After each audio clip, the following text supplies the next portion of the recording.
Thank you అధ్యక్ష. అధ్యక్ష మంత్రి గారు అధ్యక్ష మాకు మిత్రుడు అధ్యక్ష. మాకు ఆ రోజు వారు ఇక్కడ ఉన్నారు, మేము అక్కడ ఉన్నాం. రోల్ రివర్సల్ అయింది. మీరు అక్కడ ఉన్నారు, మేము ఇక్కడ ఉన్నాం. That's normal in life. మా భట్ అన్న కానీ మా శ్రీధర్ అన్న అంటే నాకు వ్యక్తిగతంగా అభిమానం అధ్యక్ష. కాకపోతే వారు చాలా ఆవేశంగా చెప్పారు అధ్యక్ష, మేము 1 కోటి మందిని కోటీశ్వరులు చేసి తీరుతాం. చేయండి, మేము అబ్జెక్ట్ చేస్తున్నామా?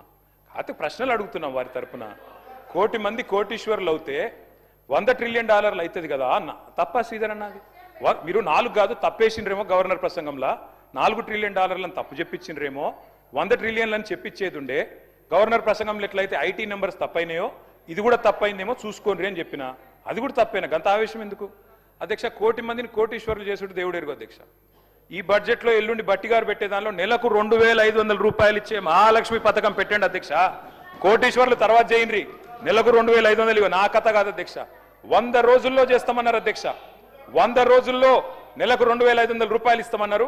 మరి దగ్గర 800 రోజులు అయిపోయింది. ఇప్పుడన్నా నిలబెట్టుకోండి అని రాష్ట్రంలోని మహిళల తరఫున అడుగుతా ఉన్నాను అధ్యక్ష. మొదటి గవర్నర్ గారి ప్రసంగంలో, తమిళిసై గారి ప్రసంగంలో ఆ రోజు చెప్పించారు అధ్యక్ష. ఏమని? 1,00,000 కోట్లు వడ్డీ లేని రుణాలు ఇస్తాం, 1,00,000 కోట్లు ఇస్తాం వడ్డీ లేని రుణాలు అని చెప్పారు అధ్యక్ష. మరి నిన్న గవర్నర్ గారి ప్రసంగంలో వడ్డీ లేని రుణం అనేది మాయమైంది అధ్యక్ష. మరి ఆ స్కీమ్ ఏమైనా ఎత్తేస్తుండ్రా? ఉంటుందా? వడ్డీ లేని రుణం ఇప్పటికి రాష్ట్రంలో 2,000 కోట్లు బాకీ ఉన్నారు. మీరు మహిళా సంఘాలకి ఇస్తారా, ఇయ్యరా? ఆ స్కీమ్ ఉందా, తీసేస్తారా? ఎందుకంటే మొదటి గవర్నర్ ప్రసంగంలో 1,00,000 కోట్లు వడ్డీ లేని రుణాలు అన్నారు. మరి నిన్నటి ప్రసంగంలో 1,00,000 కోట్లు అన్నారు కానీ వడ్డీ లేని రుణం రాకుండా జాగ్రత్త పడ్డారు. మంచి ఎడిటింగ్ చేశారు. కాబట్టి ఉన్నదా లేదా చెప్పండి అధ్యక్ష. మహిళా సాధికారత గురించి బ్రహ్మాండమైన ఉపన్యాసం ఇచ్చారు అధ్యక్ష. అట్లాగే గవర్నర్ గారి ప్రసంగంలో నిన్న మిస్ వరల్డ్ అనే కంటెస్ట్ పెట్టామని చెప్పారు అధ్యక్ష. ఇక మిస్ వరల్డ్ విషయంలో మిస్ ఇంగ్లాండ్ చెప్పింది అధ్యక్ష. నేను మిస్ ఇంగ్లాండ్ పారిపోయింది అధ్యక్ష, మన దేశం వదిలిపెట్టి పారిపోయింది. ఏమైనా అధ్యక్ష?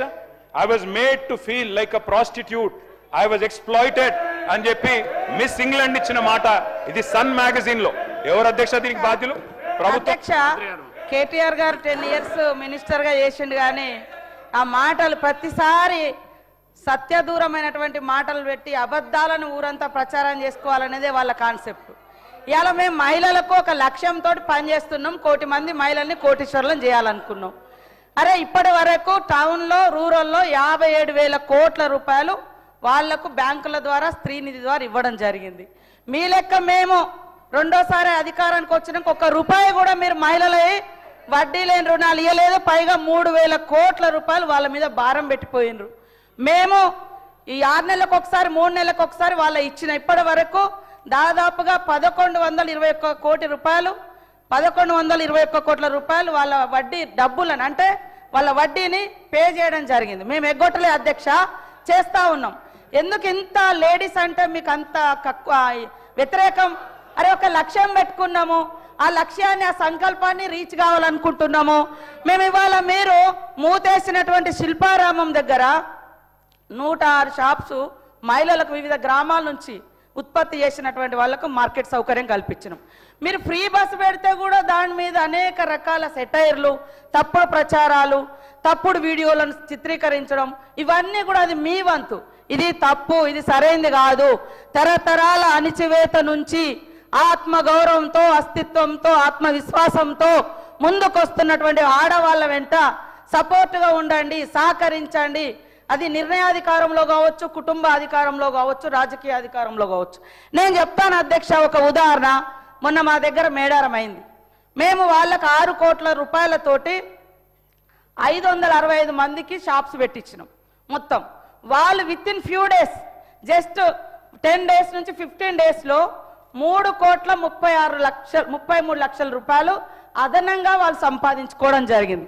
టోటల్ వాళ్ళ ఇన్కమ్ ఎంత అంటే, మేము 6 కోట్లు పెడితే 9,33 లక్షల రూపాయలు వాళ్ళకి ఇన్కమ్ వచ్చింది అధ్యక్ష. ఒక అక్క రోడ్డు మీద మేడారం పోయే వాళ్ళకు ఒక 50,000 ఇస్తామే టీ కొట్టు పెట్టుకుంది. ఆమె రోజుకు 5,000 సంపాదిస్తుంది.